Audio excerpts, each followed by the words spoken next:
Oh, the titles of the old.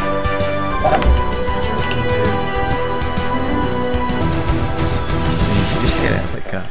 And here we are live on Talking Who. Hello. Welcome to Talking Who. My name is Cameron K. McCune, and I'm joined by Sean Harry. And Elizabeth Cabrera. And we're going to spend the next hour and a bit just basically talking Doctor Who. Yep, we've got some news coming up later on. We're going to be discussing the John Pertwee era. Yep, we're also going to be talking about the Bells of St. John. Bells of St. John, we'll be reviewing that, so get your opinions, thoughts, and thoughts. And we're going to be previewing the next 2 episodes of Doctor Who. Let us know what you thought of the Bells of St. John. Yeah, tweet us. Yep. Tweet us or come on the message board On the YouTube comments. On the YouTube comments. I'll be reading those out. Also let us know what you think of Jenna Louise Coleman. Wow. The third. That's The third. Jenna Louise. That's an open comment. What do you think of her? Yeah. So get your comments in, and we'll be previewing the next 2 episodes because I don't think we've got a show next week. Is that correct? We don't have a show next week, no. Okay. Because someone's doing a quiz. Okay. Wow. Blame me, why don't you? So I'll be doing a sneaky, spoiler-free preview of the Rings of Shaka Khan and Cold War. But first up, there's been some news in the world of Doctor Who. Really? Bits of news, Yes, well, the news is today is Fish Fingers and Custard Day, and Birdseye sent Matt Smith a special bespoke packet of fish fingers with his picture on it, replacing Birdseye Captain. But they discovered that Birdseye fish fingers contain 50% horse meat. Wow! You heard it here first. Of course, that's not the real news. What There happens? was a lot of news accidentally revealed that Billy Piper and David Tennant are back. Like anybody, well, Billy Piper actually was the surprise. I don't think Yes, anybody that was the doubted surprise. for a second that David Tennant would be back. Not even for a second did I doubt. Yeah. Especially as I knew you'd signed a contract sometime ago. I think the big question on everybody's mind, which they are still keeping us asking, is Christopher Eccleston back or any other doctors? Huffington Post had a story, I think just this evening, just about an hour ago, saying Sylvester McCoy says he hasn't had any calls at all from the BBC for anything. Now, we're not going to start any hating on McCoy. I would have thought that if they weren't bringing them all back, you'd have had Colin Baker on Twitter and on every news programme he could get on, banging his feet and sort of like saying, you know, they haven't asked me back, I want to come back, so I have a new image to sell when I go to the signing show. Oh, nice dig. So Sylvester McCoy hasn't been contacted in any way. That's what he said to the Huffington Post. Maybe that's a sleight of hand, deflecting tactic. Can I just say that I know that almost everybody who's still alive has been contacted by the BBC. Just to say thanks, but no thanks. Just to get them for the 3-day convention in November. So he would have been contacted by the BBC for that. Yes, but hopefully. But that was BBC Worldwide, I suppose. But a surprise to see Billy. Very surprised. Very surprised. But on the flip side, I mean, doesn't look like. But Billy is, for modern viewers, the most popular companion.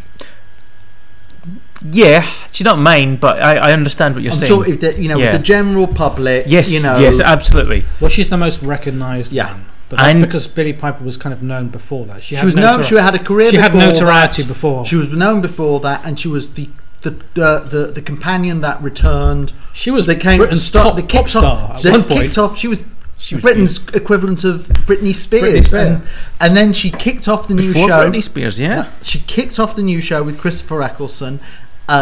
She was there with David Tennant 8 years ago, and she kind of like stayed. They kept on bringing her back even after she left. Yeah. So even when the story didn't make sense, come back. They kept bringing her back.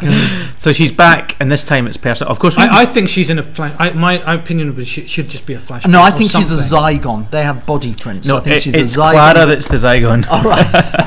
Joke. I'm joking. That could be why there's been all the Claras throughout time. Well, actually, it's Zygons. Maybe I'm not joking. joking. Only got one body print that they can use. That would be a twist. Yeah. So great, but also. Are people happy about David Tennant coming back, or is anyone saying? Well, we've got no one cares about David. Doctor Who one saying that they didn't like Rose. Whoa!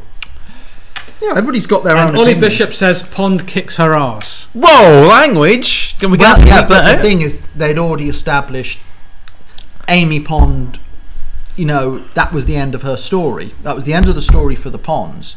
And if this was an adventure with the 12th Doctor meeting their previous selves, then they could meet, you know, the 11th Doctor during his timeline with Amy Pond.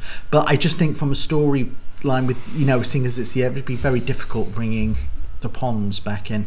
I think it would be. And I'm glad not to see them back. Anyway, on the their story is done, so it makes sense. No, it is done. So, but then again, Rose's story was done. There's so much more to investigate. To a whiny teenage girl who works in a shop. Okay, Who just let it go, love. Wow. Just let it go. Wow, she wasn't a teenager by the time he left her, or working in a shop. But yeah, whiny, I'll give you that. Also announced is Mr. John Hurt. Yes, is he's part going to of be the in it. cast. Yes. John Hurt, which is very exciting. It is. You know, one of these actor from one of the most iconic sci-fi movies of all time. The Alien. animated version of Lord of the Rings. A huge number of iconic roles. The Elephant Man. The guy, and as you said, iconic sci-fi role in the film Spaceballs. but he of course the voice of the dragon in Merlin. Merlin, yes. Yeah. So John Hurt, rumoured to be playing the Doctor's father. I just made that rumour up. Or he's well, originally it was supposed to be Peter O'Toole in the Amblin Entertainment version. of course. Doctor Who. That's right. Yes. Who could forget? So John Hurt could be playing the Doctor's dad, the Doctor number 12, an alternate Could Doctor. be playing Romana, the Master, the Master, the Rani. Get your theories into who you think John Hurt's playing. Also announced was Welsh actress Joanna Page. Yes. Who has been, well, they haven't revealed this, but it looks like she could be playing Queen Elizabeth. The first. The one, the only. Well, not the only. Well, they did have Queen Elizabeth II in Silver Nemesis. And also they had Liz 10 in The Beast Below. You want to contribute there? How many more Elizabeths? There's the ones in between. The ones in between. Yeah. So that's quite exciting. Joanna Page, another great actress. Yeah. Probably the only Welsh actress that hasn't been in Doctor Who yet, but she's here now. So that's great. So and there's some great pictures from the read through of Mr. David Tennant and Mr. Matt Smith together. Look at them. Yes. Did anyone try to zoom in on the script to see if there was an actual title? And you know what? You know what the title people were saying it's called? What? Blue Amends. Now you know why it's called Blue Amends? Why? Because that's what they do with the script. It's the blue version of the script. Yeah. Means there's lots of F words in it. So people actually thought it was called Blue Amends, which was actually hilarious. If you do zoom in, it just says 50th anniversary special, I think. Yeah. Is what it says. That's actually what it's going to be called. That's a good name. The Doctor Who and the 50th anniversary special. Do you want to pull that picture back up and we can focus on the Dalek that's in the picture on the left hand side? Can you see the Dalek sucker there in the bottom left hand corner? Yeah, but that could just be they've got a random Dalek in the office. I know, it's the Doctor Who offices. They probably could have a Dalek in the corner. What was happening is the cleaner was walking past with the toilet because somebody, and we're not naming who, had blocked up the toilet. Or it could have been Stephen Moffat was off camera going, I'm going to screw with it. And on the right is Jenna Louise Coleman, apparently. Yeah. Who is dehydrated by the looks of it. She loves her water. So it's a lovely picture to see. I mean, that's a great picture. David Tennant, Matt Smith together again. Looking pals. About to have a big kiss. Yeah. Slash fiction writers are excited the world over. I will say David Tennant's attire there beats Matt's, I will say. David's looks more Doctor. I mean, Matt looks like he's, just kind of canned there for the read through. Sure, he's there as himself, whereas David's actually come in character. So they're together. Please do get your thoughts to us on what you think about David Tennant being in an episode with Matt Smith. Yeah, quite exciting. I wonder if they'll share the screen together at any point as well. Have you thought that maybe they won't? Maybe it could be just a flashback. Or maybe even Doctor could start with David Tennant. An adventure happens. A situation is left unresolved, and then Matt Smith turns up to resolve that situation. Yes, Matt Smith saves the day. Are we going to have a 10-minute conversation saying, "Oh, yeah, I remember when you did this, and I was going to do that, and so therefore I had to wait for you to"? Yeah, I knew you were going to do that. I knew I did that. Stuff like that. Do you think we have to have and that again? Is it just going to be 60 the two minutes? doctors? Oh, What's going to well, happen? yeah. You know, I mean, hasn't even David Tennant turned around and said, "Can you please give a job to my father-in-law?" Well, I mean, they're the only two doctors people care about, right? Tom Baker. Tom Baker's I still thought well that known might enough. get a better reaction out of you guys. No, I'll say it again. But you're the Peter Davison fan. You should be demanding. But he's been back. I'm satiated by his return in 19. No, but you only had like 2000 6 minutes of him. Oh, that was brilliant, though. That was enough for me. Yeah, of course I'm joking. Andy Oliver 232 says John Hurt looks like the third Doctor. All right, so. No, there's a lot of people. Doesn't look like the third. No, I don't think he does. And the third Doctor looks like he could handle himself in a fight. Yeah, there's a lot of people having these theories that because David Bradley is playing William Hartnell, he could be the first they'll Doctor. stick him in. I mean, 5 Doctors is great, and having Richard Hurnell as if they were to try and incorporate any of the original Doctors who have passed away, I think we would have like what they did with Trouble on Trials and Tribulations on Star Trek Deep Space Nine. They'd get some footage and incorporate it with a bit of CGI wizardry, and you can actually kind of get away with that. Yeah. And they'd have to set it on a quarry because only the quarry scenes are shot on film and therefore could be upgraded. Whoa! To HD. He's just dropped a technical bomb on us. Yes. Yeah. But is it going to be just 60 minutes? That's the word on the street. I can't along believe. with no I just parking. cannot believe it's going to be 60 minutes. It just seems ludicrous. And for me, you've got the problem you've got with this anniversary special is you've got to have a storyline, but it's also introduce these other characters coming into it. And if it was a 90-minute special, I could believe we were going to be having all the Doctors turning up. Yeah. If it's 60 minutes, then it does make me worry that David Tennant is the only Doctor returning, because I kind of like worry how, you'd spend 5 or 10 minutes re-establishing Dave, the 10th Doctor's there, how he's there, what, and so forth, and then you've got to tell the plot and have a denouement at the end. Yeah. Not really giving yourself much time for something that's supposed to be the... And what was the whole rumour last year? All the papers were complaining, were announcing that... I can't even remember her name. The actress who played Susan Foreman. Oh, Caroline Ford. Caroline Ford was going to be back. Yeah. And I thought that would be a fantastic way But she's of guest starring linking in the... yes, as is Billy Russell. Yeah, they're guest starring in the making of Space and Time. Oh, is it going to start at the beginning with the two of them having tea and go, ha ha ha? No, I remember when, and then the screen goes... Well, that would be a good start. No, they've got guest roles in it. Yeah, all right. They're playing other people. Billy Russell's playing a security guard. Right. And Caroline Ford's playing a secretary. Does he actually look like he'll stop a bunch of thieves? He's got a bit of... If you have a scene with the characters who are playing you, would that be quite surreal, wouldn't it, on set? Very meta. Yes, very meta. Do we have any more opinions on Derek Oswald says, if Tennant is the only Doctor in the 50th, I'm going to be disappointed. Well, he's not. There's going to be Matt Smith as well. And the 12th Doctor, of course, when Matt regenerates at the end of it. He's not going to regenerate. He'll regenerate on Christmas New Year's Day. New Year's Day. Yeah, well, let's see. I put that on my Facebook group, and people all started attacking me and denying it, saying that Matt Smith signed till 2014. I was like, yes, but January 2014. Well, that's like, he hasn't actually. What he said, it's been misquoted. Yeah, because he says, "I'm with it for the next year." That's what he told the BBC, as in this coming. That doesn't mean. I mean, he could be well gone, but let's hope he stays, because the clue will be in what other work happens. As soon as you start seeing him working on other things. I did put on my convention website on midnight on Sunday. Oh yes, the big news. The big news that Miranda Hart had been cast as the new Doctor, and it was kind of like I was quite disappointed that people, as soon as they read it, knew it was an April Fool's immediately.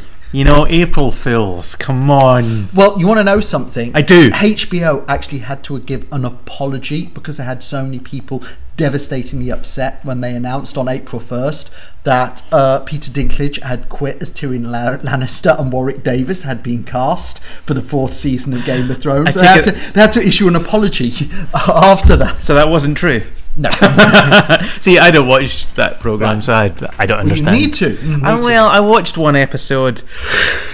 Anyway, it's no Doctor Who. There's tits in it. Whoa! Ollie Can you Bishop see that says live? the Blinovich limitation effect. Good album. Well, that's two people from different times. The same person from different time zones can stand in the same room, but they can't touch each other for some reason. Wow. Just like my first wife. Can it only happen within the TARDIS, or can it be without? No, the the what's it? No, I did. It's all. The it's what's it? everything, The Brigadier Lethbridge Stewart was Yep. looking himself up and down. It was just when That's he touched right. himself that things. And He all that touched happened. I know, there he was- keeps saying he touched himself. Wow. There was a lot of energy released, and that was it. Are we still talking about Doctor Who? For those who haven't seen, which story you're referring to? It's, Modern Undead. Modern Undead. One of Modern my Undead. favourites. Coming up soon in my top 50. There you go. So also the Zygons are back. Now before we discuss it, whoa, look at that. Zygons! And it doesn't actually, this is a monster, a bit like the Ice Warriors, really, where they really haven't had to do any redesigns. So the Yeah. new one is on the right of your screens there, and the previous Now, version is on the be- left. The only difference really is he doesn't have the mic in I his know, I socket love that. anymore. I love the microphone there. I loved it that the action figure of the Zygon has a got it. microphone in the sucker. What's prescient, if you can cast your minds, older viewers will remember last week we were discussing Terror of the Zygons. Yeah. And how. Well, now we know why they've pushed back the DVD. Yeah, well, it doesn't make sense though. I mean, they pushed the DVD Unless back to there's gonna September. there's going to be also maybe in November a double box set. Do you think? Okay, well, no. The first ever classic and new box set. Nah, that's not No. going to make sense. But it doesn't make sense that they've delayed it till September because it's. You'd want more people It's- to be watching. You'd Yeah, want more it's time. still. Now, the thing but- about Zygons is they use body prints. Yes. Which allows them to take the form of anybody else, That's right. so long as they've actually got them captured. So I'm wondering if maybe on this Zygon ship they've got body prints of past doctors and companions. So I think that's so Matt interesting. Smith doesn't even, the 11th Doctor doesn't even meet the 10th Doctor or any previous Doctor companions. These are Zygons using body prints. And Let the speculation commence. Yes. Funnily enough, I did a thing for Den of Geek, and I might have mentioned this Yeah. last week.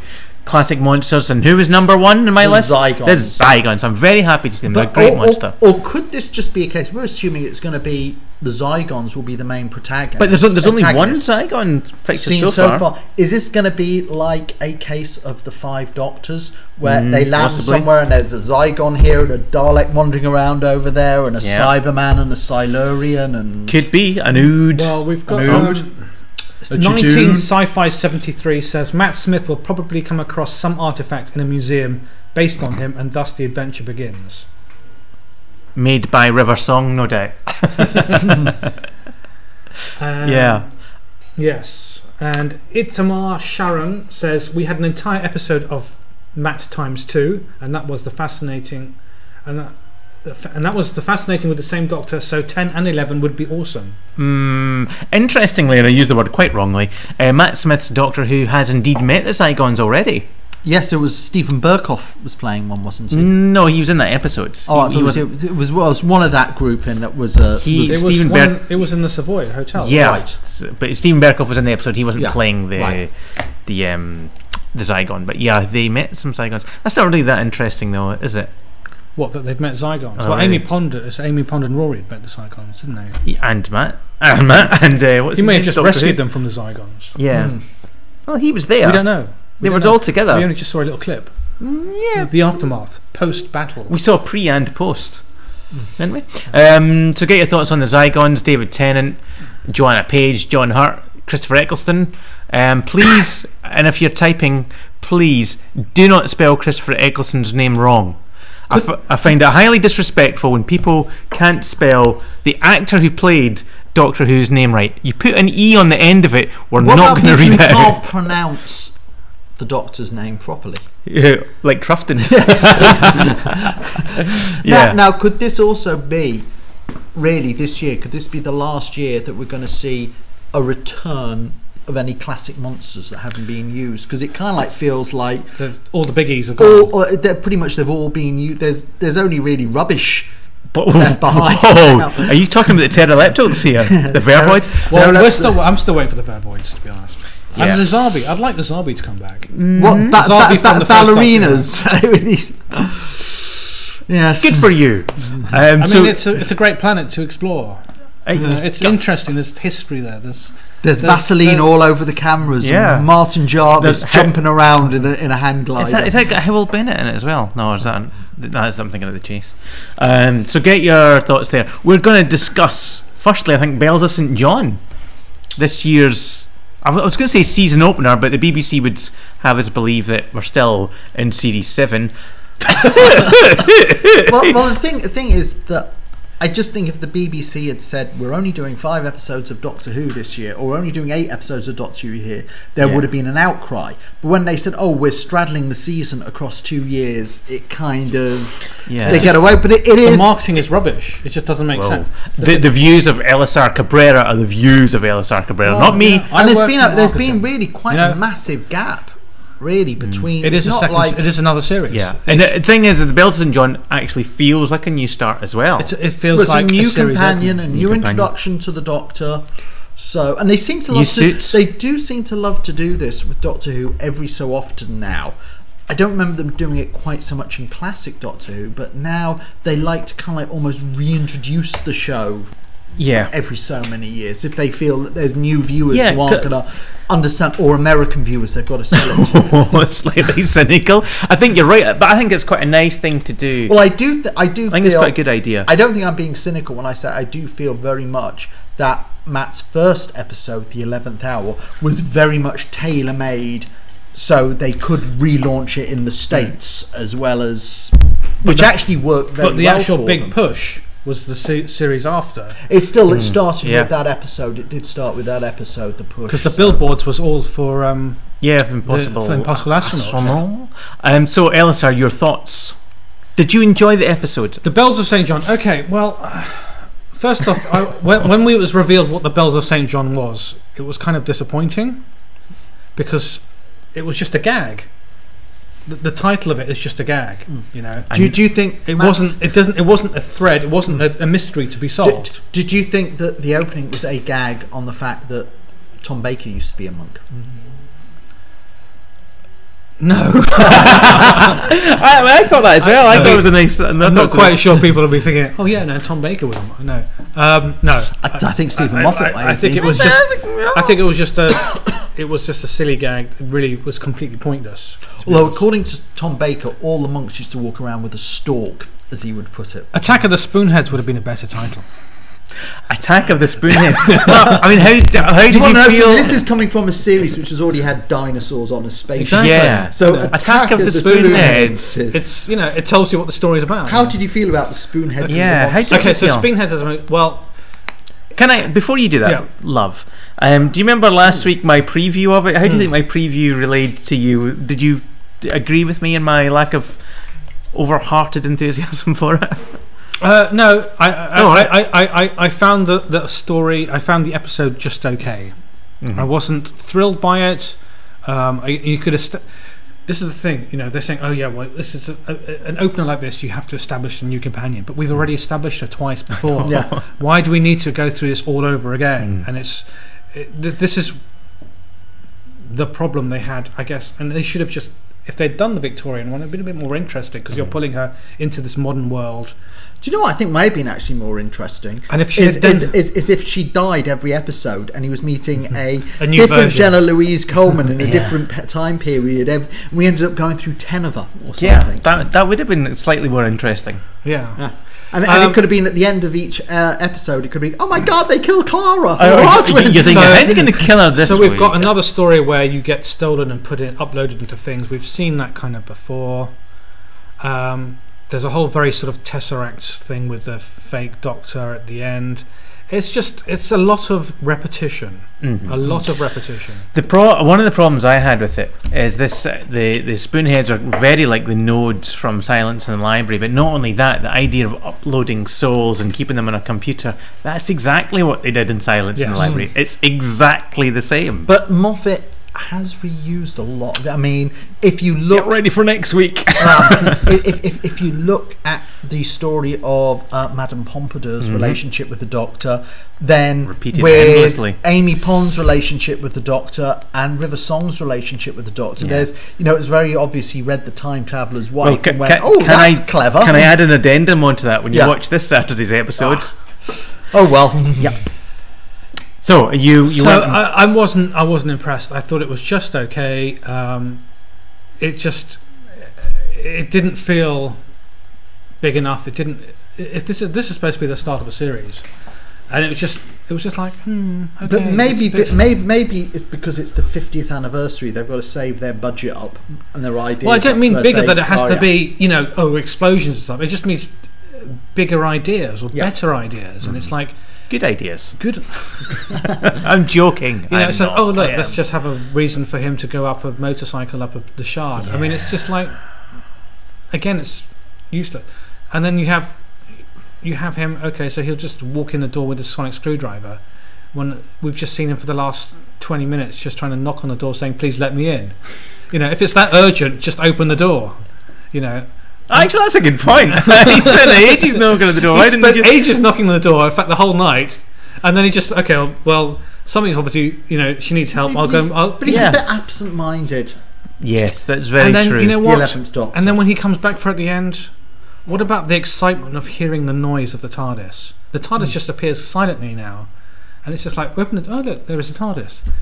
But you've always had the build-up of like the noise, and then, and if you know, which they actually did very well in Blink.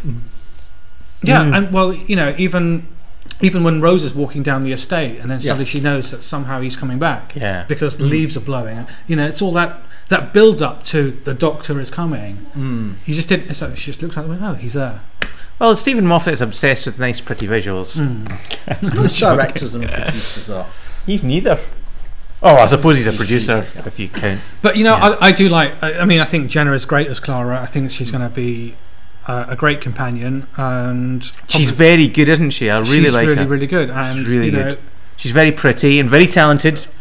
Just before, in case anyone says sexism. And Matt's a great Doctor. It's just this wasn't a great episode for either of them. No, I think it was great. And for she's her. a 24-year-old young London woman who doesn't know anything about Twitter or the internet. Really? Do we buy that? We don't. Do we buy that? She Does owns she a know laptop. about Bebo? She owns a laptop. Oh yeah, mentions of Bebo. She owns MySpace. a laptop, but she doesn't know how to connect a Wi-Fi signal to her laptop. Yeah, I mean, You'd come be on. surprised how many people own a laptop and don't know how to connect a Wi-Fi signal. Yeah, the mentions of Bebo, Habbo, MySpace. What the hell is a Habbo anyway? You're too old for Habbo. Isn't that those kind of like sweets that look like eggs? Yeah, And- why no one actually uses Facebook in that? In fact, they're all tech people. They're all maybe, on Google Plus. because they have to pay Facebook, whereas all the others have gone bankrupt. Yeah, that's probably why. Well, they didn't even show it; they just mentioned it. But so out of 2, what would you give it? So what are the comments so on the message? what do people Doctor say? Who fan 25. Love the episode. Not perfect, but well done. With a big smiley face. Nikki Greer Davis says Moffat only has 3 storylines he works with. Maybe 3? I thought He it was just changes 2. the monster and the setting. Hold on, what are the 3 storylines? What are the 3 storylines? I just know 2 We're joking, of course. Stephen Moffat, one of our finest. Mr. Epic James wants the Mara to return. The Mara, yes. I keep on saying I think the Mara will It be would perfect. be good. Absolutely. But then again, the Mara, as I said, is very similar to the Great Intelligence as a concept. Well, funny you should mention that. No, but I thought the Christmas because we've got the Great Intelligence. I think that might knock the Mara out for a bit of a while as a Yeah. possibility. Speaking of the Great Intelligence, Of course, as soon as Yeah. she says, "I'm going to speak to the client," you just knew straight away it was the Great Intelligence. There was just no surprise. And then was the one- reveal the of the Ray. reveal was a Funny waste thing is, of you time. know, in the Christmas, I don't know what you thought. When I watched the Christmas episode with the Great Intelligence, Mm-hmm. when I was watching the episode, I kept on thinking, this is very similar to. All I could think was the similarities with this entity contacting Richard E. Grant. All I could think was similarities to the Great Intelligence. And then as soon as it revealed it was the Great Intelligence, all I could think about was how it was nothing like the Great Intelligence. Suddenly all the reasons why it was nothing like it started popping into my head. Yeah. So I almost felt And like... for those who don't necessarily know the history of the Great Intelligence, because it's a DVD that won't be released unless they decide to animate it. Oh, well, it has been released on Lost in Time. some of it has. Yeah, some of it, but that's not really a DVD that's made it to most Doctor Who fans. Well, basically, the Great Intelligence was introduced in the Patrick Troughton story, The Abominable Snowman. It was a very different type of snowman to what appeared in the Christmas special, though. It was a proper Yeti. It was in Tibet. It was in the Himalayas. Well, it was actually filmed in Wales. Wow. Oddly enough. Great. There's great filming pictures from Yes. that. So it was, and there's one solitary episode that survives, and it is. It's one episode. And it's one episode of the Web of Fear when they brought the Yeti was so popular and the Great Intelligence was so popular, they brought them back again in the first episode to introduce a unit. And Brigadier Lethbridge Stewart. Hence Richard E. Grant's non-surprise yes, at the arrival of units. And also why in the Christmas special the Doctor pulls out a lunchbox with the London Underground map on it. But sadly, those 2 6-part stories, 5 of the episodes of both of them are missing, so we can't get to Or are they? Well, according to us, Doctor Who Online announced that it had all been discovered, and so that's a miss. And they were supposed to return for John Pertwee's first story, but the writers had a big fallout with the BBC. Shock. So that was out because it was all to do with copyright and merchandise of the Quarks in the story The Dominators. Quarks. So the Great Intelligence are back. Reg is back, Richard E. Grant. So I guess we're going to see them. The Great Intelligence they obviously again. will definitely be back, I'd assume, without giving away too much. I mean, on spoilers, what spoilers? I put on Twitter the other day about, wow, it's great, the Zygons are back. And then one of my friends went absolutely apeshit because she went, I've had a spoiler. And I was like, the BBC, if it's been released by the BBC, it's not a spoiler. I know, I had the same thing. I posted the Zygon picture and someone said, oh, I've got to unfriend or unlike you now because I don't want to know. It's not like that was taken by a fan who happened to see the Zygon. It's the BBC want you to know about it. And then today there's some synopsis for the rest of Series 7 released. Well, the end of the season is back in Victorian times, isn't it? The finale is reportedly set in some of it is set in Victorian Scotland. Reportedly from extras. So in the comments in the chat room, we've got Sammy Carter saying, remember people, Caroline Skinner and Matt Smith at the end of last year they teased that the Yeti are possible returning. Caroline Skinner. Well, we kind of have had the Yeti. It's not so much the Yeti. We had the Great Intelligence returned in the Christmas special. We just had a different type of snowman. And it was a different type of snowman. It was still a snowman, but it was just a different kind. We've had Doctor Who Online have made an appearance. Mention the big shiny balls. Doctor Who Online says, did we? I don't think we did, Sean. Yeah, so do you want to sort that out between yourselves? SciFriend79 says, I thought The Bells of St. John was okay, but not one I absolutely need to watch again. Yeah, I don't want to watch it again. Although I have seen it 4 times. I sat and watched it actually with. I've just moved to London. Not that anybody cares. Hence why I'm here. But I've got a couple of new flatmates. One of whom is not a Doctor Who fan. He's an actor. I know. He's like, what? It doesn't mean he hates it, but he's not a fan. So he sat down with me to watch it, and he watched it all the way through. He had some questions to ask, obviously, as you would. He had a few things to comment on being an actor, but he thoroughly enjoyed it. He enjoyed it. So there you go. True fact.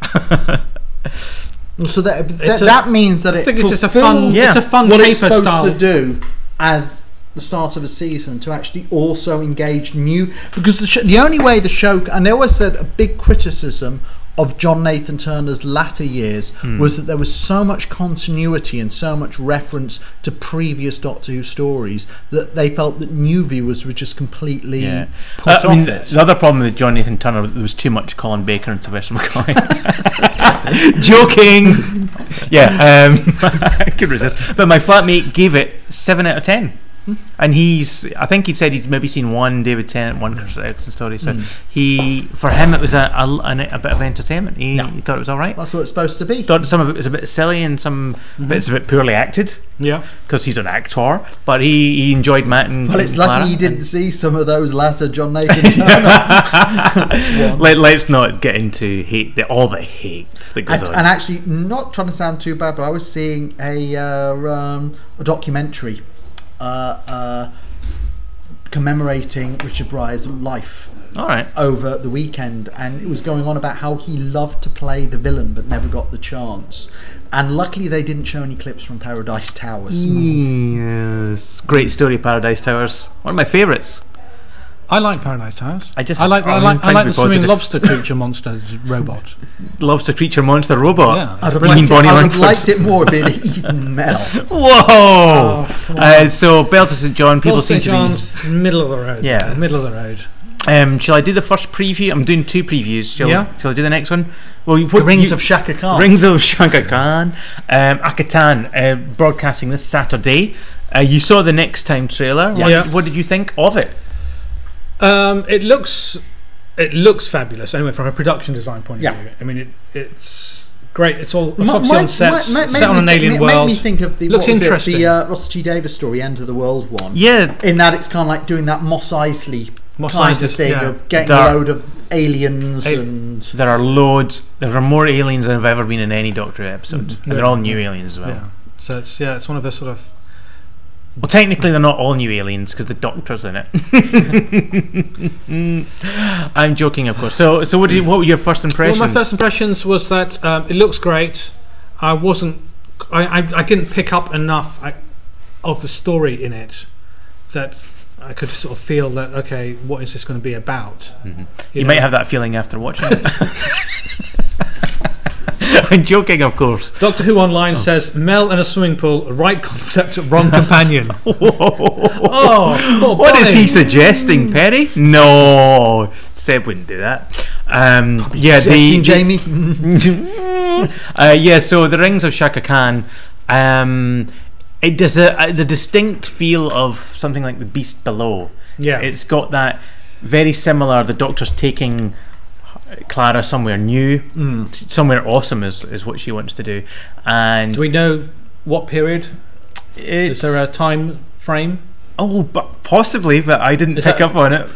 Sorry. Always throughout Russell T Davies. Are they just going to the 50th anniversary? It was always. If we ever looked at Russell, it was always the 50th. It was either the 20th century or the 50th century. It's a good. I didn't pick up on the year.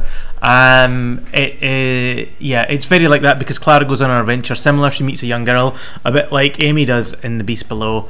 There's a lot of singing, and according to the Gallifrey Times, there's far too much singing. That is not the problem.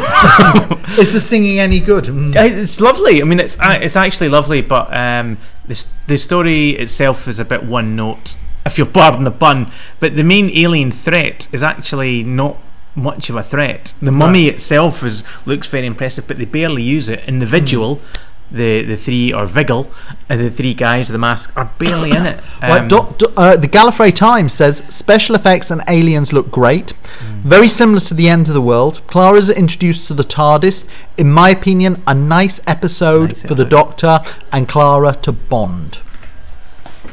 Yeah. But the singing, I hate singing. I think.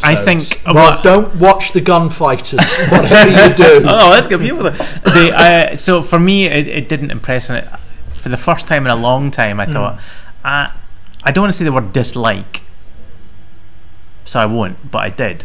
But I know 6 people personally in my own personal life that have seen it, and 2 really liked it. One of which being Seb from Doctor Who Online. But 4 of us didn't like it, and I don't mean we just didn't like it, we disliked it. We were like, that's a stinker. So I think some people are really going to dislike it. So the worst 11th Doctor story for you, possibly? Let's not be hasty. He's got a few to choose from. But on first watch it certainly was not impressive. Okay. I actually didn't go to watch it again. Normally with Doctor Who I'll watch. You're making me go through my head trying to think what would be the worst Matt Smith story at the moment now. Well, let's come back to that later. Let's ask those who are watching in the chat room, maybe you have a least favourite 11th Doctor story. Yeah, but it's not great. Some of the CG work, it's strange because some of the CG work is very good, and then there's some CG work in it that's not quite as good. It's almost like they've got a different company, different team. Yeah, the cheap team, and some of the lighting in it is not. So that's the effect of the cheap team. Yeah, but and I will say some of the promotional pictures that the BBC put out are very spoilery, and as soon as the episode starts, you know how it's going to end if you've seen the pictures. And there's a huge promotional picture that they've used. I'm not going to say what it is, but for those who've seen the episode, it's like, why did you? And as soon as you start watching, you go, why did you reveal that? That's the end of the episode. That's the denouement you've revealed. Sammy Carter says, Digital Spy has teased that classic series fans should look out for a reference to an old companion. Yes. Yeah? Yep. Okay, that's a good good tip. Thanks, Sammy Carter, but I also made the same thing in Cult Box and my teasers as well. What box? Cult. Oh, Cult. You dirty boy. Yeah, there is a very... I don't want to hint. No, I think it did actually say who it is. Oh, did they actually release it, Digital Spy or Cult Box? No, yeah, it's out. It's out on Saturday. Thanks for reading, LSR. Yeah, it's... Shall I say? I can't... Yeah, it's Susan. Wow, everybody went silent there. Okay. Well, maybe this is a hint that Susan will be returning at the end, in November. Yeah. Okay, so we've got some contenders for people's least favourite 11th Doctor. Doctor Who Online says The Beast Below. Yeah. The Gallifrey Times says probably this week's episode. Yeah. Derek Oswald says Night Terrors. Oh, I like Night Terrors. I would personally have to go. What about Curse of the Black Spot? That's a stinker. No, I'd have to go with the two-parter with Demons Run and Let's Kill Hitler.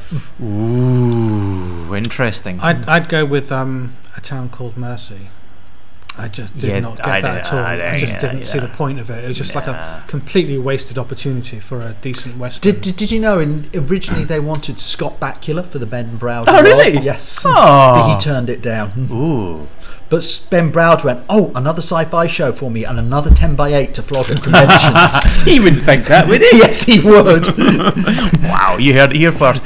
I enjoy Night Terrors, actually. But let's not get bogged down in what people don't like about Matt Smith's time. No, we just... It was a curious feel free. Because by and large, although I have felt there have been less great stories, there have been less bad stories during Moffat's period and Matt Smith's period than there was with Russell T. I felt with Russell T. Davies it was very like that. No, I at the moment totally agree with it's more it's an even like kid. that. Yeah. Nah, these guys have no clue what they're talking about. Anyway, later on, it's just a personal. I mean, that's the thing. Exactly. I mean, I always hate it when I go on something like Gallifrey Base. I mean, other forums are available, and somebody puts a Sylvester McCoy's stories being released on DVD, and you have like 10 comments come in about how you should burn all stuff, and I'm kind of like.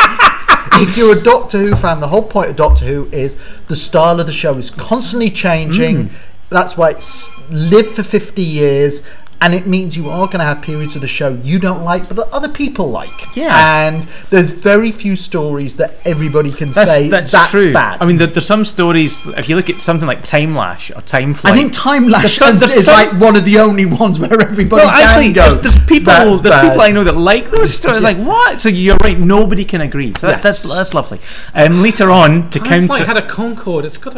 It's not that bad. No, the worst bit. The first episode's fine with the Concorde. Concorde's a brilliant. The worst bit, and it was actually I didn't realise until the commentary. It was when I used to watch Time Flight, and they would stand when they're in the primordial period, and they're standing by the Concorde, and you just think it looks naff. Why does it look naff? And then you listen to the commentary, and Peter Davison goes, "All they had to do was put a shadow of the Concorde there over them, and people would have bought it, and they didn't. So you don't. But you're like, it's just they're standing next to a random leg of a plane." TV studio recording. It's all flat. You record everything flat. To counter the negativity that I've expressed for the Rings of Shaka Khan, we'll be previewing Cold War later on, which he did like. He has been raving about. Loved it, and I know a few people that have seen it. They also loved it, and I can't wait for it. So there's never been a bad Ice Warrior story. Monster of Peladon. That's a bad. I enjoyed that. Monster of Peladon. I enjoyed that. Come on. Monster of Peladon. A giant eyeball monster. 6 parts of unutterable boardom. No, I don't. I'm walking. We're talking about Pertwee later, so we're going to talk about a lot of 6 parts. This is our lead into the Pertwee era. Yes, John Pertwee. Can we pronounce it like that? Yes, Pertwee. Yes. Who was the third for our much older viewers? Was the third Doctor? Yep. And this was kind of like when there had been Originally, it was quite vague when Hartnell turned into Troutman. There was even something. It was like, wasn't just calling it regeneration. They were talking about him rejuvenating. That he was no longer 900 years. He was 500 years and stuff. This is when we start getting into the whole minutia of actually Time Lords regenerating and into colour. Yes. Yeah, well, a bit more of the mythology for Doctor Who. Yeah. A lot more mythology was introduced. The Time Lord started to appear on a regular basis. Remember the Time Lord? It's Terra the Autons with the bowler hat. A Time Lord appears by the magic of CSO. And that was the other thing. The thing that I most think about with the with his John Pertwee's period is CSO. Yeah. And I'm very important. We were saying this last week that when you had Patrick Troughton's period, a lot of the special effects and the sets look great. They work really well, and you can watch them next to an episode of Star Trek from the same period, and they hold up. But they hold up largely because it was shot in black and white. And the minute Doctor Who went to colour, a lot of the special effects started to look really wonky and one of the worst. Well, I mean, actually, Terror of the Autons, we had a CSO kitchen, a CSO museum, the Master's laboratory was all CSO. It was a CSO nightmare. I think for them though, it was an experimental period. Yes. They were actually testing out new stuff. That was the thing. So they didn't necessarily know what they were going to get. Yeah, and it's funny how you talk about. And so it's quite, revolutionary for its time. It's they are pushing the boundaries. What I also found was interesting, if you watch stuff from Pertwee's first two seasons, you got stuff like Colony in Space and Doctor Who and the Silurians. Colony in Space isn't in the first series. No, I said his first two seasons. A lot of the makeup on the monsters is pretty shonky. It's really bad. Yeah. But then in his third year, something happens and the whole look of monsters is completely revolutionised. You start the Draconians, the Ogrons, the Sontarans, which then leads into Tom Baker's period with the Zygons and the Kralls. You suddenly had something happened with, although the special effects were looking bad, something happened on the makeup. I think with the latex, they were, advances in latex. You had some fantastic monsters. Yeah, one of the things that strikes me when I think about the Pertwee era is how colourful it is. Yeah. They really went full pelt on the colour. Well, it's the first time they were using colour on the show. And I watched The Mind of Evil recently. Oh yeah, in colour. In colour at the BFI. So you actually managed to member of the BFI for nearly 20 years, and I can't get a single ticket. Still, have you entered the lottery? I could be asked. I know. Just pay 20 quid to go watch an episode on the screen. I've had on my DVD shelf for 10 years. You could enter it and then give it to somebody else. Yeah. Well, like me or Elsa. We can go out for an afternoon and a day out. I saw The Mind of Evil, and it's fantastic. It's coming out on DVD June. Yeah, I think. I believe it's June. It's a cracking story. I'm looking forward to seeing it being reappraised by the fans. How did you find the colour on that one? The colour in the first episode in particular is absolutely fantastic. Well, that's funny because they had nothing to go on. That was coloured by Babel. Yeah. Babel? Is that what their name is? Babel Colour. Yeah. But it's well done. I mean, because it's on a big screen. Well, that's also interesting because I always found that Doctor Who, Mind of Evil, was kind of like, for me, one of the most atypical Doctor Who stories. Because there's no real alien drama. Menace. Yeah. It's more like a James Bond kind of thing, with the Master as like a Bond villain, and a lot of sneaky characters as well. But it's a cracking story. And I always thought that when they had the prison riot, it looked like the set of Porridge. Well, I think it is. Is it? If somebody told me it was a set of Porridge, I would believe. I just assumed it was, but maybe Porridge is slightly later. But one of the things about the prison stuff is the sound. It's so intense. It actually feels quite oppressive at times. I think they did a really good job. If you get the DVD of The Mind of Evil, which I suggest strongly you do, there's a great making of documentary on it. Is it narrated? Narrated by a guy called Cameron K. McEwen. So that's this guy. I thought his name was Blogter. Shut up. But let's go back to Pertwee, of course. Yes, that guy. Yeah. Favourite Pertwee story? I love Spearhead from Space. I think that's one of my favourites. You want to know something? There's a lot of John Pertwee stories I love. I love Day of the Daleks because Doctor Who has been a time traveller, and yet all the TARDIS does is get him to the start of the adventure and then to leave at the end, and that was a proper one of the few with the City of Death from classic Doctor Who period where you've actually got time travel itself is integral to the story, like Modern Undead as well. I think you're absolutely right. Day of the Daleks, it's just a pity it's got the Daleks in it. I think actually I really like the way the Daleks were used in that, and the way the Daleks skulk around in the background, having other people do their dirty they were quite work, clever in it, and I agree. I really do like the time travel aspect. I think the one problem with the Daleks in that story is they're badly directed. They they didn't really know how to use them in the way they were in Hartnell and Troutman period. I think that's a great story. I think both the Auton stories are fantastic. Spearhead from Space and Terror of the Autons. Terror of the Autons isn't as good, but it's certainly it's still a cracker. And of course the Master. And I love Carnival of Monsters. Love Carnival of Monsters. I think that's one of Robert Holmes's best stories. Well, we spoke about this last week. That was kind of a proper introduction to Pertwee. We have comments. Barry Aldridge's contribution this week. Yeah, his own pick of his personal top 5. Okay, but we're going to be doing comments. People got loads of comments. We do. We have somebody goes claws about. Highwood Productions 3 says the John Pertwee era got better as it went along. Planet of the Spiders was the finest piece of television I've ever seen. Spearhead from Space was drivel. Planet of the Spiders, the series, it finally picked up around the Demon's Day of the Daleks, and then we finally got to see the best Doctor out of them all perform his masterpiece of a series. Wow! Hold on, I Spiders are the I didn't see. I wouldn't say that. You want to know something? Planet of the Spiders. One of the big problems, if I had to say anything negative on the Pertwee era, is they had the thing of doing 6-part stories, and 6-part stories had a real habit of dragging. Whereas I've got to say that Planet of the Spiders is one of the few 6-part stories that actually works. Apart from you've got this chase sequence which just goes on in an entire episode. I know. And when he catches up to him, he's gone anyway. But I think Sea Devils is a brilliant Frontier in Space. Sea Devils, but I mean, Sea Devils is one that could have lost an episode quite easily. His 4-parters worked all very well, yet they would do these 6-parters and just some of them are 7-parters. Yes. Well, Ambassadors of Death I think is brilliant. I think it's really Ambassadors of Death actually works really well. Yeah. Actually, I think the Silurians. It's a very I think they all. Well, the first season. I think the first season of John Pertwee is very Quatermass.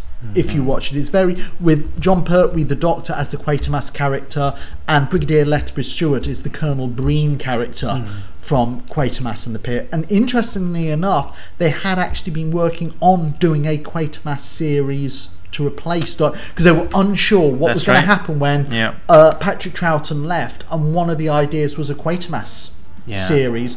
Another idea was a steampunk series that Nigel Neal thought up. I think it was called Never Come the Dark or something like that, and they eventually did it as a pilot and it didn't really go. So this Victorian detective who had a steam locomotive that you'd ride around all over the place. Sounds great. I want to watch that. Who was the father, the boss in All Creatures Great and Small? Oh, James Herriot. Oh, the actor. Not the one who played James Herriot, the one who played Peter Davidson's dad in it, and who was his boss. Robert. It's Robert. I forget the actor's name. But he was the guy who played it when they. We've got some more comments here. Cyfriend79, the Time Warrior is my favourite John Pertwee episode. Time Warrior, yeah. Ollie Bishop shouts out for Claws of Axos and the Green Death. I think Claws of Axos is one. It's a terrible script, but the directing and the look of it actually ends up making it work. Yeah, it's a very enjoyable. What does Axonite actually do? It's like Axonite. They never really explain what it does. I'll explain later. Highwood Productions 3, The Ambassadors of Death is great, even better in colour. Yeah, it's beautiful. And Doctor Who Online, Planet of the Spiders should have been a 4-parter. Derek Oswald says the Time Monster. Time Monster. Now, I don't want to sound... Time Monster, I don't like the Time... And Doctor Who Online are saying Time Monster as well. I don't know. It's an interesting concept. Robert Hardy. Doctor Who Online is saying Time Monster... Not Warrior, in reference to his previous one, which is Time Monster is often forgotten by fans, but the story is great, and it's a prime example of making the most of the budget you're given. David Prowse is in the Time Monster, yes, though. Yes, yes. A little factoid there for you. I'm not a fan of the Time Monster. Could it now be retroactively explained that the Minotaur was actually a lost Nymon? That would be a good. Will we ever discover what's the real death of Atlantis? Well, you'll find out in a 13-part series starting on BBC in September. The thing is, Matt Smith's always banging on about how he wanted a story about Atlantis. Which Well, would be great. Atlantis has already been destroyed about 4 times on Doctor Who, hasn't it? Okay, so we're going to go to Mr. Barry Aldridge. Mr. Barry Aldridge, who's got some lovely words about who? John Pertwee. That guy. The third Doctor. Hello, Talking Who. This is Barry Aldridge. Welcome to another Talking Who. And I'm back though with a top 5 on John Pertwee. I'm going to recommend to you 5 favourite John Pertwee stories. Now, before I begin, it turned out I did make a mistake last week. I do apologise. It was in fact Pauline Collins, not Samantha Collins. Someone did point this out though in the comments though the other week, which was really cool. I don't know why. I was thinking of Samantha Collins as a singer, or the character that she was playing, you know, Pauline Collins in that particular story. I don't know. I can't really remember so much. So yeah, maybe I was thinking of Samantha Collins in a different way, sort of thing. But yeah, thank you to the person that pointed that out. Thank you so much for that. I knew I had something wrong there. Once I looked back at the footage, I went, oh god, I made a silly mistake. But anyway, I'm here to talk about my top 5 favourite John Pertwee stories. Now, I got introduced to John Pertwee just after when the classic series finished back in 1989. My mum had a few videotapes of a couple of John Pertwee stories, and I liked them a lot. And then over the years, I watched them on UK Gold, which was really cool. So there's a channel there that showed all the old Doctor Who's and that, you know, from the 70s, the 80s, you know, but never the black and white days. What can you do, really? But yeah, I'm here to tell you 5 John Pertwee stories that I'm actually going to recommend to you. Now, the very first one I'm going to recommend is actually one of the ones that I did have on VHS tape. It is called Spearhead from Space. This was John Pertwee's debut story. Yeah, as the Doctor in that. And it was done in 1970. It was filmed in 1969, but it was shown in 1970. The New Age, the very first ever Doctor Who story in colour. Basically, the Doctor's been exiled to Earth. There's an invasion going on with these plastic balls or meteorites landing on the planet, and you find out, yeah, it's called the Nestine Consciousness, where they're hiding out in plastic and create these soldier dummies as the Autons. And what I really like about the story, it really builds into intensity in there as well. You get to introduce the John Pertwee character really well. He really sinks in as well. You learn about some of his characteristics in there. There's wonderful performances from John Pertwee, Caroline John as Liz Shaw. I love the Liz Shaw character. I think she's absolutely amazing character. Very, very underrated companion though, in my view. And also Nick Courtney, one of his first roles as a regular on Doctor Who, you know, being Brigadier Lethbridge Stewart as part of UNIT. And I just think it's just wonderful just to see that particular story really meshing quite well though, really. I absolutely love this story, and that I think the Autons proved to be quite a good villain. And Robert Holmes, the best writer in Doctor Who ever, really writes in a really... something in there as well. He really puts it out really strongly than that. If it wasn't for the BBC strike, it probably would have had some studio things, and it probably wouldn't have looked so good. So in a way, having a strike though for this story was actually a blessing in disguise. Because everything was shot on film, it looks like, yeah, it is an actual film and not a normal Doctor Who story, which is actually really good. It's a shame though there were no more stories like that, you know, that did it that way. But you know, Spearhead from Space, yep, we'll have to wait and see. I really can't wait for the Blu-ray release though in July. So yeah, I probably might give my thoughts on that though in the near future, whether it's on Talking Who or on my own YouTube channel. The next story I'm going to recommend is in fact called The Demons. This is from John Pertwee's second year, I think, yeah, his last story in the second year, and it's about basically they go into the West Country of Wiltshire and that, and they're investigating this paranormal activity in that. It seems to be cult followings or demons rising above the earth and that sort of thing. There's one going on about someone rising Azul, and then you find out, yeah, it's the Master who plays this vicar or minister, and it turns out to be the Master. And this is one of Roger Delgado's finest performances on Doctor Who. He really shows his length, yeah, as a character, you know, being the minister in disguise, and then suddenly they'll reveal himself as the Master. I think it shows in different wavelengths, and it's also one of the best duels between John Pertwee and Roger Delgado, definitely as well. I know Sean wasn't really a big fan of this. I can completely understand it. I mean, maybe it may be a bit overhyped because he heard about how classic it was, but I agree with a lot of other fans. I think this has something unique about it. You know, it has it disproves, yeah, about alien and magic and that sort of thing. Like about that magic doesn't really exist. It could be actually be an alien being in that and that as well.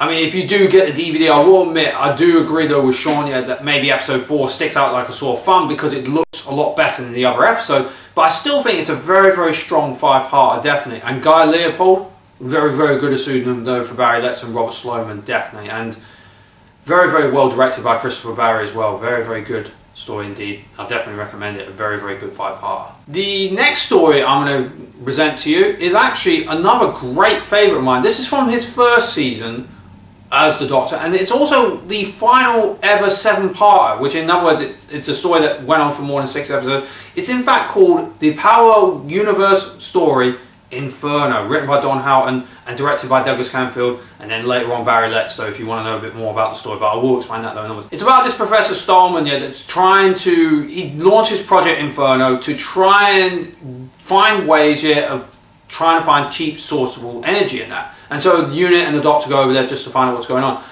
Stallman, yeah, is proven to be a bit of a thorn in the Doctor's side. The Doctor doesn't like him so much, but Stallman there isn't really fully presented as though he's a villain. He's someone there who's kind of misguided or probably got something wrong or doesn't understand about the implications about what he's actually doing.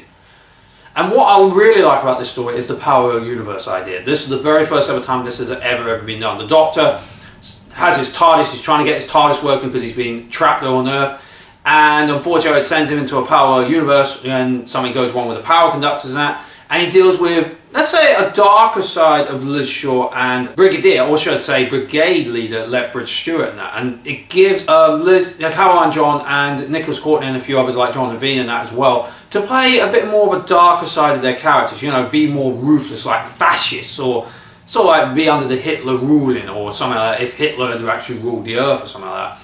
And it gave the opportunity though to say what would happen though if they actually continued with the experiment. Would it lead to the world destruction and that? But yeah, if you actually watch that story. I love the 7-parter.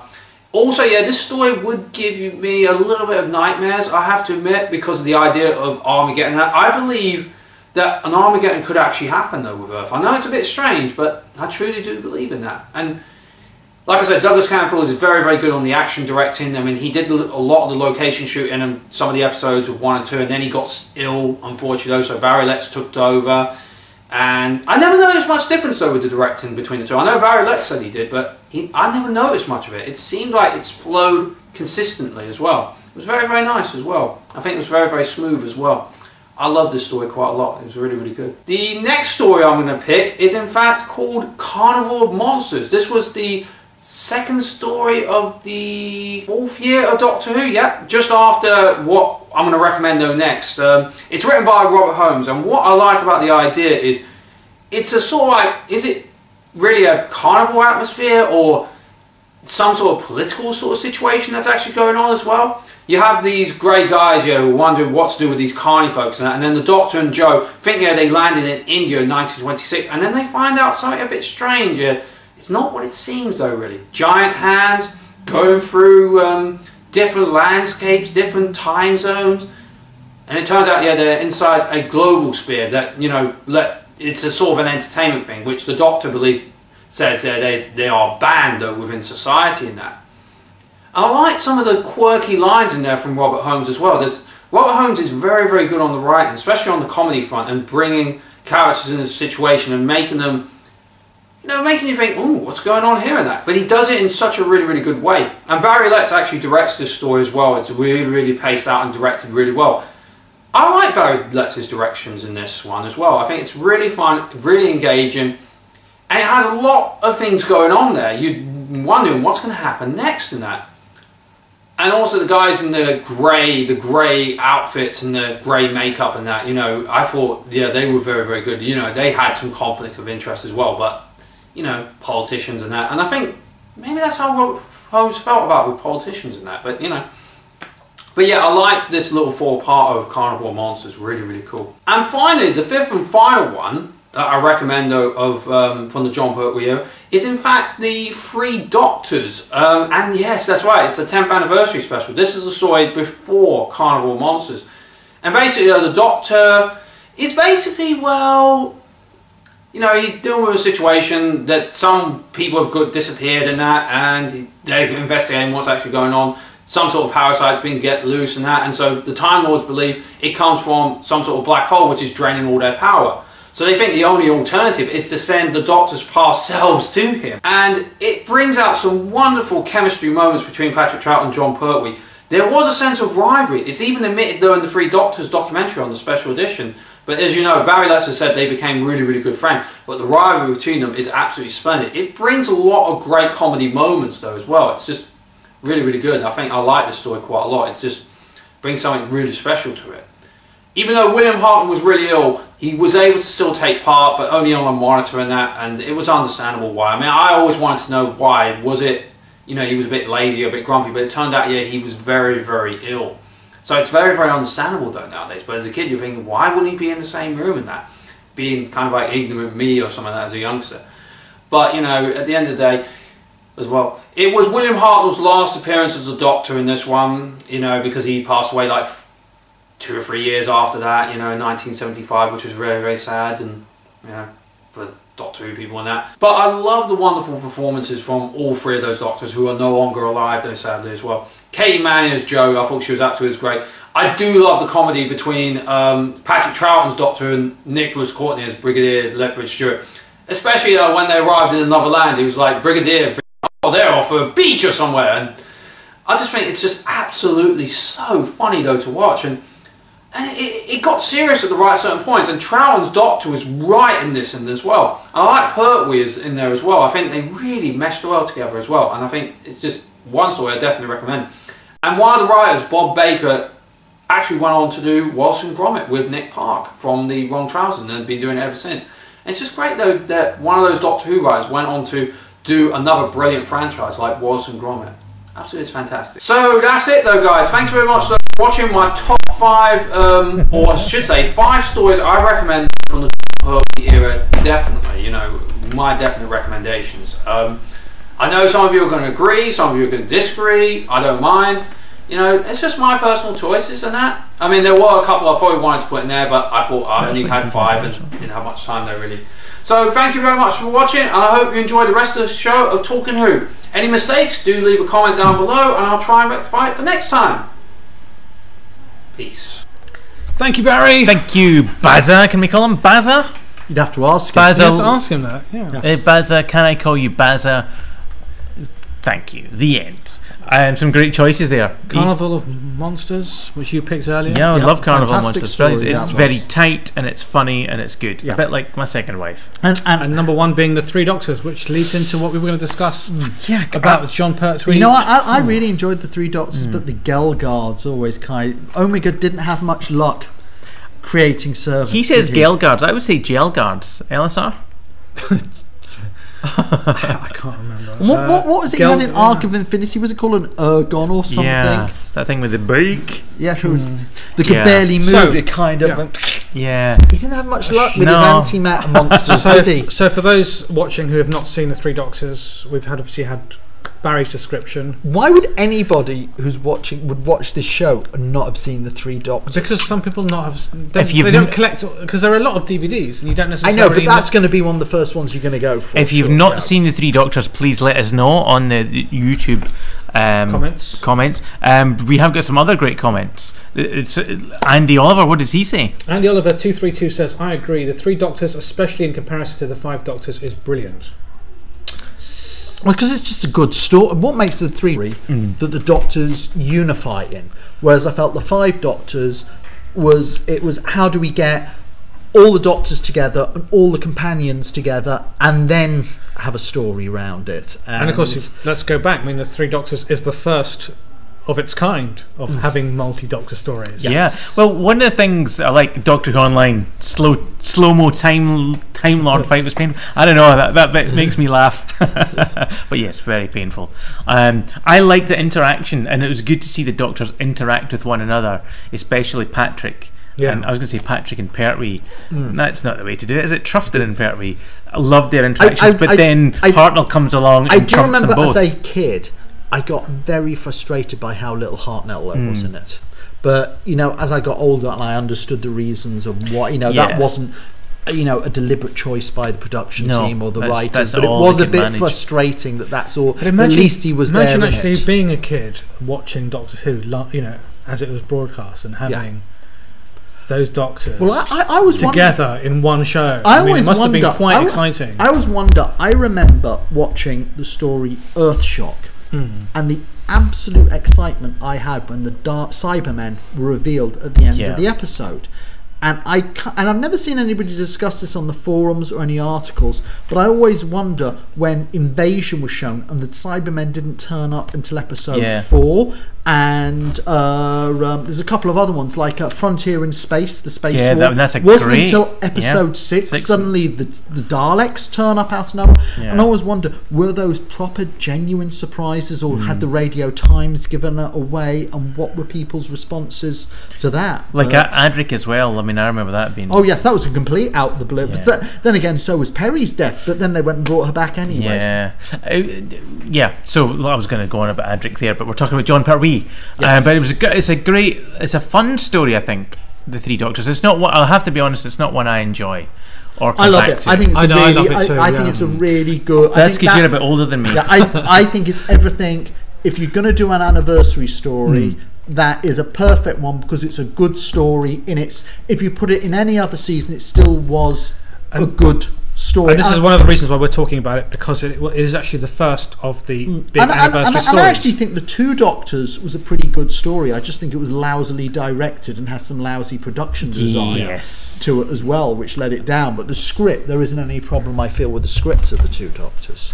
Whereas The Five Doctors, I think, is a complete mess. You see, this is where we differ. I love The Five Doctors. And as people who will be reading my top 50 countdown, a bit of a spoiler, The Five Doctors is quite high in my chart. I love The Five Doctors. It's one I come back to time and time again. Well, I just feel like, it's fun. I love it. Oh my goodness, here's a Dalek. How do we destroy it? Just push it down the corridor. What's your problem, man? So, you got two Time Lords pushing it. We have a new fan. We've got Arda Wraith, who says, I have not seen The Three Doctors, having only been introduced to, forced to watch Doctor Who over the Christmas. I am a new fan.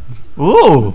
Hold on, Very forced to. If you want to get into classic Doctor Who, it's a good place to start. I think it's a good place to start. The Because special effects aren't too bad. You get three classic Doctors in one colour story. Yes. Plus, you get mythology of the whole Gallifrey. Is it on Time which Lord visitation box? history? Because if I ever meet somebody who is a fan of new Doctor Who but hasn't had any experience of classic Doctor Who, I would say get one of the visitation box sets, because they've got, at a reasonable price, 3 classic stories with even better extras. Yes. I mean, Three Doctors is one you can get into. It's not, to be honest, it's not one I would recommend from the Pertwee to get into, but there's lots of, I think Pertwee's stuff has got a lot of very good stories. It's very consistent. I think its only real failing is the fact that they would do these 6-parters, which never worked. Can I reveal something like I revealed last week? Last week we were talking about the Patrick Troughton era. Yes. And I said I wasn't really much of a Patrick Troughton fan. Yes. You're not really much of a I'm John not. Paul. I have to say, I'm not really. Would you agree with Paul Cornell that the Third Doctor was a Tory? Well, I mean, what's wrong with being a Tory? Is that suddenly now a bad word? Not necessarily, no. But well, that's an interesting thing to say. I think Peter Davison was probably a Tory as well. The Gallifrey Times is asking, does Blogter like speaking slightly French? Oui. Why did they? Is that a joke that I missed? I don't know. Bonjour, les Gallifrey Times. Je m'appelle Blogter. Je voudrais une banana. Est-ce que t'es un billet pour la piscine? There we go. No, but The Three Doctors, for any new fan who wants to know a bit more about Time Lords and Gallifrey, it's a great story because you have Omega, who's one of the original Time Lords. Yes. It was actually the first time they started getting into Time Lord mythology. And fish oil. Yeah. But yes, I'm not much of a John Pertwee fan, it has to be said. Now, that doesn't mean, before anyone accuses me of being a hater, that doesn't mean I dislike him. It just means I think he's okay. I think he's slightly better than Patrick Troughton, but he is not anywhere close, for me, to Billy Hartnell. He's not even Close. Billiam Billy Hunter's here. And I think he's the one of the only doctors that drank alcohol. He liked a glass of red wine, didn't he? The third Doctor. And port. Well, I mean, Matt drank, but he spat it out. No. If you'll pardon the expression. He spits rather than swallows. David Tennant drank a big banana daiquiri, or did he pretend? Yeah. 19 Sci-Fi 73 says Pertwee was my first Doctor. Wow. Pertwee was my first Doctor as well, but I was like too young to I mean, I have memories of watching it as a kid. I remember once watching. But he's so old. I have memories of watching, but I clearly remember the transition, the regeneration to Tom Baker, and Tom Baker was very much my Doctor growing up. And I remember it was hugely traumatic for me when Tom Baker became Peter Davidson, to such an extent that for 3 years I just watched but could not accept Peter Davidson as the and I only came to like Peter Davidson through video releases. I see why you got me to do a show with this guy. I like Peter Davidson. 19 Sci-Fi 73 Hartnell has wine in the Romans. That's true. Yeah. But it's black and white, so you don't know. if he's he probably does he have a beer? Does he have a drink in the gunfight? We should maybe look at have a drink in the gunfight. I wish because they go to the bar all the time. Printed it off and could bring it on, but I once saw a thing on the internet which was literally like an ABC, like one of those tick the right box of create your own John Pertwee story. And it was quite clear everything kind of like the final one was the Master escapes, the Master teams up with the Doctor to defeat this villain. The Brigadier blows up all the aliens, and the Doctor says, "How dare you? They were a civilization." That's the thing that slightly about the Pertwee era, and please, I mean, don't hate me, everyone. You can hate me if you like. I really don't care. Is it the earthboundness of it? Unit. I'm not a big fan of Unit. I'm not a big fan of the Brigadier. These kind of things. Controversial. One thing I really did like about John Pertwee's era is the first one that really starts to introduce a social conscience to Doctor Who. That isn't all the previous 6 years had been fun, enjoyable adventures. The Hartnell period, some educational factor, but suddenly with John Pertwee's era, there's like a social conscience, and they start dealing with a lot of political stories, very important social points. That's okay.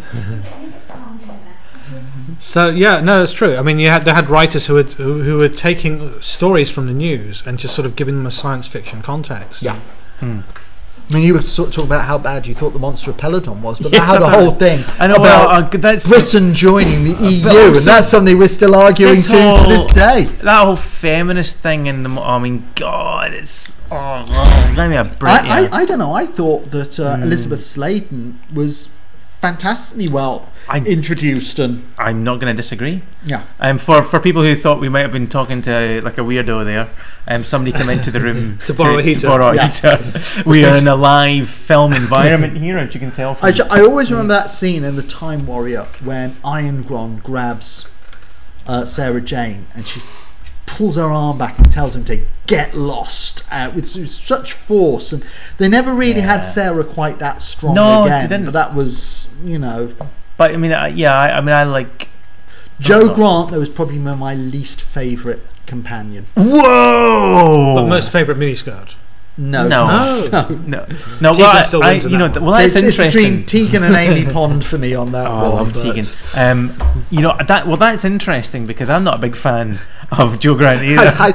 I think it was so interesting when you've got Sarah Jane, it comes across as such a believable character, and Joe Grant, who was just probably set women's rights back 50 years. But she did. The thing was, Liz Shaw was so bloody good. Yeah, she was great. Joe Grant was great. Joe Grant was supposed to be a very young character. It was their attempt of trying to, I suppose. She just came across as, and I really do hate also, they did it with Joe Grant, they did it with Mel, and they did it with Victoria. This character, a monster turns up, and they just immediately go, "Oh, monster!" And it's kind of embarrassing watching it. And have you ever met a monster? But it's kind of the way they just seem to scream. It's not even as if they're screaming because they're frightened. It's like the director has just gone and scream. It's just the natural reaction now. So are you a fan of the Pertwee era? I am a fan of the Pertwee era. Right. You know what? I love the Master stories. Yeah. I do like the Brigadier. I like the Master stories, but I know if I'd been watching at the time, I would have hated them simply because in a season of 5 stories, you have 5 Master. So it was like Master. It was complete overkill. I can imagine if you had been watching Doctor Who, you know, through the 60s and having all these adventures in other planets, and suddenly all these Earth stories, after a while, would have been a bit frustrating. I remember going on message boards during David Tennant's period and seeing people on the message board going too many Earth stories. Because people are I was like, well, no, I think they were absolutely right because there were too many Earth stories in David. Yeah, it's called keeping the budget down. Yeah, come on, man, get with it. It's called the Rose soap opera season. No, it's keeping the budget. It's keeping the budget. I mean, that was why they introduced. I mean, in fact, the whole thing of UNIT was what saved Doctor Who because they were looking at cancelling. They thought when Patrick Troughton leaves, we're going to stop the show, and one of the things they said was reduce it from 44 episodes to 26 and set it all on Earth because that keeps the budget down, and then bringing in soldiers running around shooting stuff made it cool and popular with teenagers again, and the ratings pretty much doubled under John Pertwee's period on what it had been before, and it very much throughout the whole of Pertwee from literally after William Hartnell's second season, from the 3rd season onwards, there was constant talk of cancellation for Doctor Who. And as soon as Pertwee took over, right until Colin Baker's first year, the whole thing of cancellation had never been brought up until Colin Baker turned up, and suddenly the word cancellation came up again. Let's not go there again. So Pertwee, some people like him, some people don't. There you go. I like him. There's some crackers in there, and you know what? Most of the stories now are available. I think they're all available, well, except for the Mind of Evil. That's the only. Of course, we're just waiting for the Mind of Evil. So you can buy them and start watching them in order. Yep. Great stuff. Keep your thoughts. And even Spearhead from Space is coming out on Blu-ray. You might want to wait till then. Me and Doctor Who were talking a while back ago about how, or Cameron, we were talking a while back about how. I remember when Elazar first put me in touch with you, and you're saying, "Oh, you can't give his real name now." Just Doctor Who, yes. But how different would it have been if Doctor Who they'd stayed filming it on 16mm film? Gorgeous Blu-ray season. Oh yeah. So John Pertwee, we select you. We'll be talking about Tom Baker. Yes. When are we going to talk about him? We need about 3 or 4 shows. It needs its own show, doesn't it? Really. Do you like Tom Baker? I love Tom Baker. So you like Tom Baker? Yeah. I mean, I've got to be honest. For me, he is. I think we'll have Tom Baker Part 1, Tom Baker Part 2. For me, he is the Doctor. And I think Doctor Who. And I think with the general public, like Stephen Moffat. If you'd walked up to a member of the general public and just asked them to describe who the Doctor was, up until David Tennant came along, it would have been Tom Baker. Yeah, absolutely. And you got to give it to David Tennant for that. The first, how many actors did it take before somebody could knock Tom Baker off on the public Doctor Who Online says the budget for Doctor Who is reduced now in the Moffat era, but yet we have more spacey episodes. But that's because we have less episodes. That's a good point, though. It's we do. Is budget reduced? I thought the budget has been reduced. Right. Yeah, I mean, I think it's quite obvious. I think. Matt Smith gets paid in jammy Dodgers. So he did in his first year, not now. We talk about Tom Baker in a few weeks, maybe next month. Maybe, yeah. Who knows? They're showing Robots to Death at the BFI, which I'm going along to. That is a brilliant one of my favourite stories. Controversial opinion from Itamar Sharon. Tegan is awful. Whoa! No! Shut down the internet. I will go with other Tegan. Peter Davison companions such as Nissa and Adric were awful, but Tegan and Turlo always gets a thumbs up in my book. It was a great TARDIS team. Yes. Before we come to the end of the show and some more comments, I'm going to a preview of Cold War, which is episode 3 of the new series. And we're doing this preview because we're not here next week, just in case you're wondering. Cold War sees the return of the Ice Warriors. and it's a story written by Mark Gatiss, and it's set on a submarine. Oh, I see. Interesting. No, it is actually just a submarine. Is it yellow? He's good, this guy. No, it's Russian. It stars Russian to where? Oh, the North Pole. It's a very good episode, and Ice Warrior fans will not be disappointed because it's not long when the episode starts, so you have to wait before an Ice Warrior starts. I'm sure he's out there before the music. He's doing his thing. It's a very tense episode. It's very exciting. It's not unlike Dalek. If you remember, older viewers might remember that from 2005, 8 years ago. Back in the mists of time. Yeah, can you remember? So what were our hairstyles like?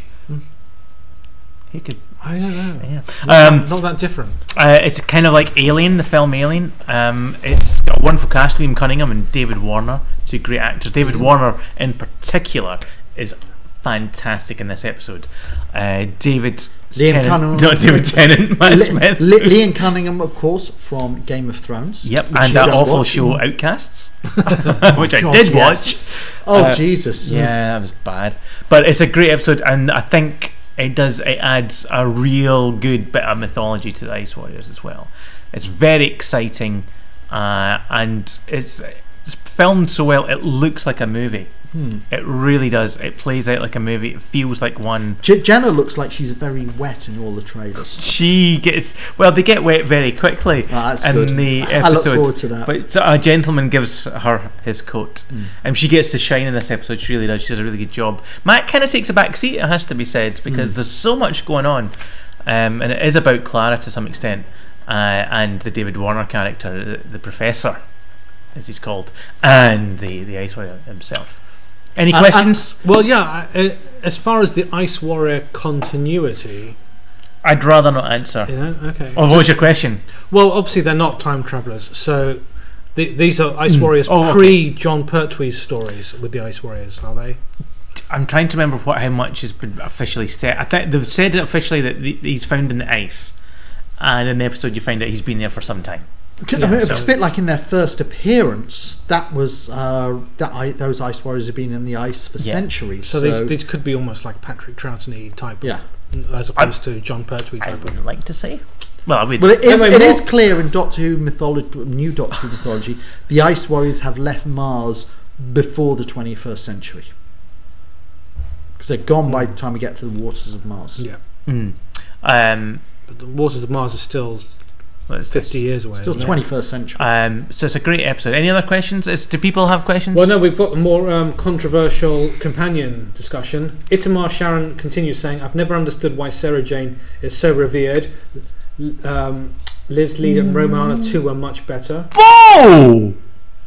And Jake Everybody's Bidney entitled says, to I their agree, opinion. I hate Tegan, so annoying. Who said that? Tegan was awesome. Jake Bidmead. Our relationship is over. Jake Bidmead, does he have a relative? Yes, like Christopher H. A question from Ollie Bishop: are there any classic references in Cold War? There's a lot of classic references. Apart from the old Ice Warriors, obviously. Not really. No. And I mean, if you take the Ice Warriors out of it, there's no classic references. And there are some references to 80s music, though. Andy Oliver 232 asks: is it the best Mark Gatiss episode? Is it the best Mark Gatiss episode? Yes. Wow. Until the Crimson Horror comes along. And Doctor Who Online clarifies Jenna shines because she's wet. This has turned into some kind of people getting wet show, but it's a really good episode, and it looks amazing, and it's great to see the Ice Warrior. Because I'm not a fan of the Ice Warriors. I love them. I mean, it's rare you find something in Doctor Who that perhaps I like. I'm just looking forward to getting the reaction of my 10-year-old godson, because he's got all my VHSs. Because when I upgraded to DVD, he got my VHS. Older viewers may remember VHSs from the 80s. Actually, I remember listening to Genesis of the Daleks on vinyl. So he's watched the Paladin stories. And so he's very familiar with Ice Warriors, so it's going to be really interesting to see his reaction, because obviously he's not online Well, he's just going to hopefully just watch it and say, "Wow, Mum, it's an Ice Warrior." And then his mum's going to go, "What's an Ice Warrior?" The Ice Warrior in this episode is very different to the Ice Warriors in the Peladon stories. There's more of a Peladons are future Ice Warriors, aren't they? They're 50th century or whatever. Yeah. Whatever the magic number of centuries we always go to whenever it's the future. We've been asked, Cold War better than Rings. Cold War is certainly very bad. I'd say Cold War is the best episode in quite some time. Although The Snowman was very good, but it's certainly one of the best of the Matt Smith era. 19 Sci-Fi 73 says, "I have that vinyl." As well. Yeah. So well done, Mark Gatiss. Douglas McKinnon, director, great Scottish director, has done some brilliant Doctor Who episodes. He directed Cold War. He does an amazing job. It really does look like a film. The only slight annoyance is they're putting on at 6 p.m. in the evening. They bumped the time forward. The BBC, because the nights are getting clearer. They thought, let's make Doctor Who just a little bit much earlier. So it's on at 6 p.m, not 6:15, which is... They're always moving the time. But it used to be, when I was a kid, it used to be on like 5:30. Yeah, I know. It's kind of weird to think that. Kids these days, you've got it easy. And Mr. Epic James says, "I don't like any of the Fifth Doctor's companions apart from Turlo." You know, this is just because I like the Fifth Doctor, and people want to hate on the Fifth Doctor, isn't it? Yeah, Turlo's brilliant. A great character. Andy Oliver 232. Final question, I suppose, is: does it trump any classic Ice Warrior episodes? Yes, them all. Well, I mean, Monster Peladon. I mean, I don't really regard the Peladon stories as Ice Warrior stories, though, because they're different. They're not. They're in it. They're not ice. Well, the second one is more of an Ice Warrior story. Yeah, I mean the Ice Warrior story itself, the Ice Warriors, is fantastic, and it's coming out on DVD with two animated episodes from our buddy Chris Chapman. Really looking forward to that, and it's a great story. It really is a good one.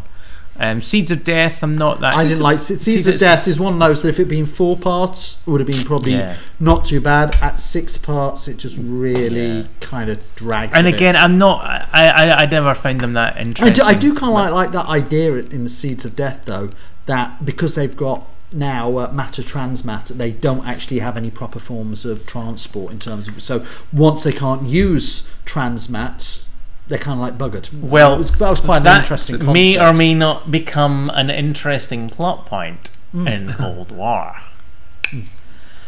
May or may not. Speaking of transmat, in the Asylum of the Daleks, I was actually just completely going on a tangent here. I actually was quite annoyed every time they kept on saying teleport in it, because it's like, to me, teleport was a Star Trek word, and transmat was always a Doctor Who word, and then it just sort of changed. You know, they started calling it teleporting again. I thought, this is a very pedantic point you bring up. Right after Stephen Moffat about that, then. Yeah. Anyway, and his perception filter. I think we've run out of time, haven't we? We've run out of time. Yes, indeed. It's been a fantastic 90 minutes. Yeah, thanks for all your comments. It's lovely to hear them. It was lovely to read them. Yeah, you need to work on that a little bit. Yeah, a bit better pronunciation. We're not here next week, remember. If you are in London, I'm doing a quiz, hosting a quiz at the Nordic Bar. I've sent you a Facebook invite, I think. Right. The Nordic Bar in Nordic in Soho. 7:30 like a start. Viking bar. It's not really, no. I don't know why it's called. I should ask. There will be a Doctor Who round, I should say, of questions. I hope you can make it. Doctor Who round. That makes me think of Colin Baker. My short film Sweetheart is playing in a film festival. Oh, fantastic! Next Wednesday, so I'll be accompanying. You can see me in the background in one of the clips. Well, while we're talking about ourselves, I was on US TV the weekend. You can still see it on YouTube, my performance. What were you doing on US TV? I was talking about Doctor Who. What a surprise! Yeah, I know. And I heard you were also picking up the presenter. When I go out in November You've got a date? for my book tour, I will. Yeah, so we'll be back in 2 weeks' time. So it'll be a big show because we'll be talking about the Rings of Shaka Khan for maybe about 5 minutes. Yep. And the Cold War. Cold War we'll be really talking about, and then previewing Hyde. And indeed. Maybe talk about something else. We might not have time because we've got a lot to get through. We've got a lot to get through. So it'll be mainly. There'll be even more news from the 50th anniversary set. There is stuff coming. Well, you do any location filming. Well, they're anything they do location, you can't keep. yeah. Well, they're filming in London next week. Yeah. Because I actually wondered if they ended up having to release that image of the Zygons. I think they just did because they 'cause just it's knew outdoors, that yeah. people are going to be taking Yeah. pictures, and they thought we can't keep The this Zygon secret. walking across the heath. yeah, like what? Great stuff. So goodbye from me. What's my name? Block to who? Cameron K. McEwen. Cameron has been eliminated from Doctor Who. Just Block to Who from now on. Wow. Thank you so much. And we'll see you in And 2 we'll weeks' see you time. in then. 2 weeks' time. Bye. Bye-bye. Bye.